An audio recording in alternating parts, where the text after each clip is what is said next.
Welcome to Books Mandala's YouTube channel. In this channel, we talk about everything and anything related to books.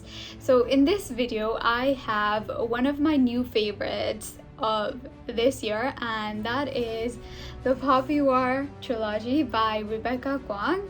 So this trilogy has 3 books, and they are The Poppy War, The Dragon Republic, and The Burning God. Firstly, I want to say that the Poppy War trilogy is an adult fantasy series, so I wouldn't necessarily recommend this for beginners. So if you are a beginner and if you're just starting the fantasy genre, if you're just exploring the fantasy genre, this isn't the book for you. It is really interesting for those who have been reading fantasy series beforehand. The world building and the magic system and the content itself can be too intimidating if you haven't read a fantasy trilogy beforehand or a fantasy series in general. And I would suggest looking up for trigger warnings before reading this book because it has a lot of graphic content, and chapter 21 of this book is filled with so much gore and violence that you would want to look up before starting this book. So the first half of the book is not that violent, not that gruesome, and is not filled with that much of blood and violence. But when we get to the second half of the book, it starts picking up and we see a lot of war scenes, and that can be very nauseating for some people, and that is very understandable because not everybody likes to read about violence in books.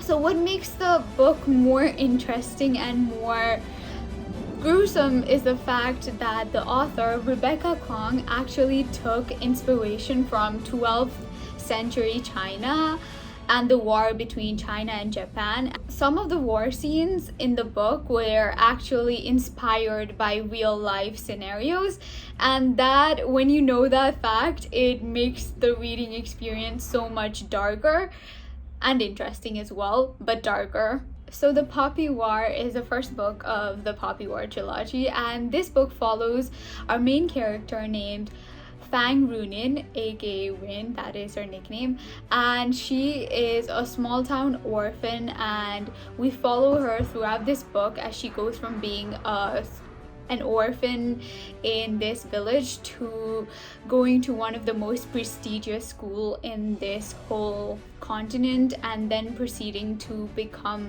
one of the shamans. In this world, it is required of couples who just have one children to adopt an orphan so that no orphan will actually have to live off the streets. So Runin lives with her adoptive parents, but her life gets that much worse when her adoptive parents decide to marry Rin off because they want money for drugs. For drugs, as in Runin's parents are opium dealers, and they are trying to sell Runin for opium.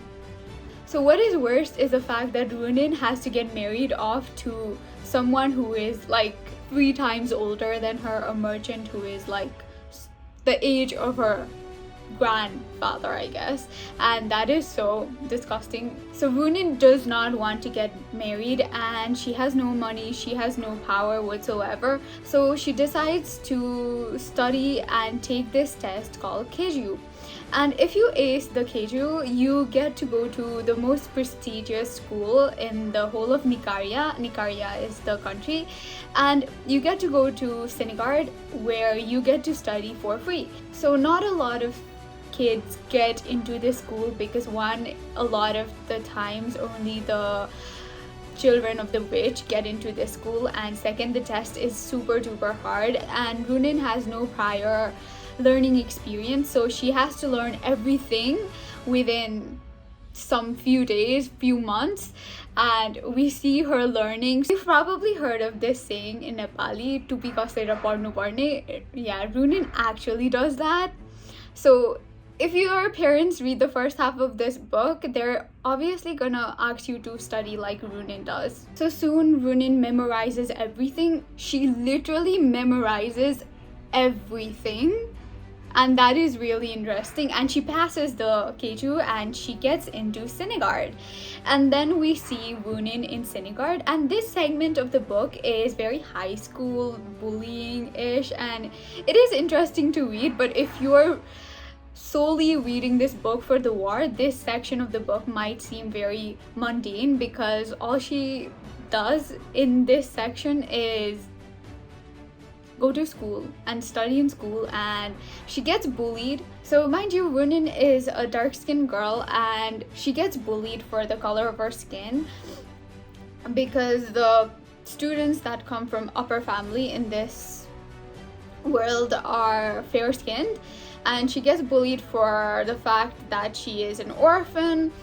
and that she has darker skin than her classmates. So like I've said, this book feels like half boarding school vibes and half war vibes, and the whole scenario and the whole segment of the book goes 180 after you reach about 300 pages in. The whole situation of the book feels so different, and the magic system in this book is really confusing.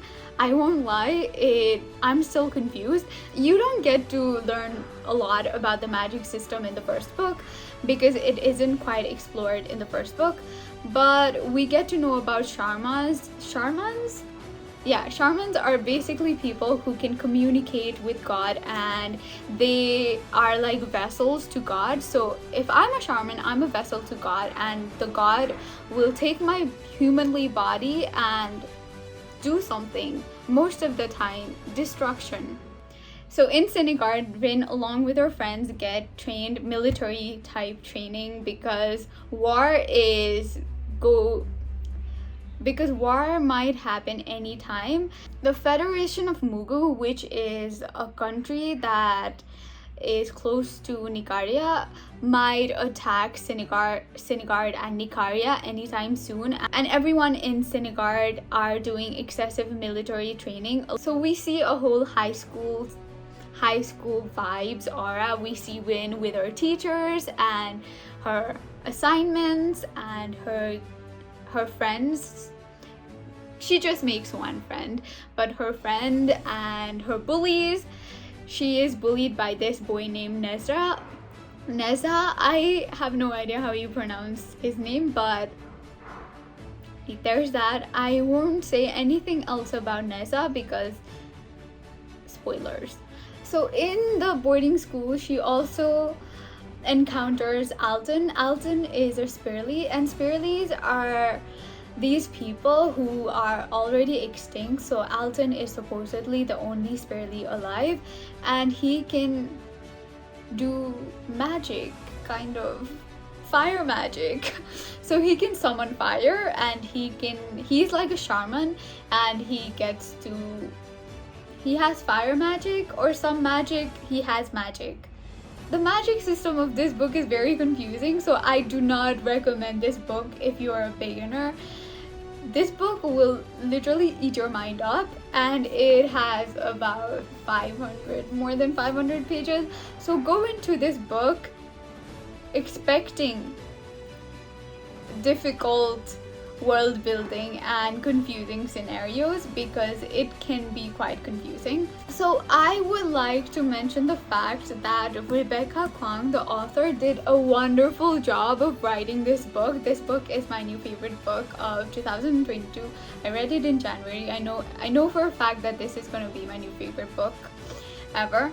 It is so interesting. It is dark. It is filled with so many interesting combat scenes, and it has a lot of war stuff, and that is very interesting to me. And she writes characters so uniquely.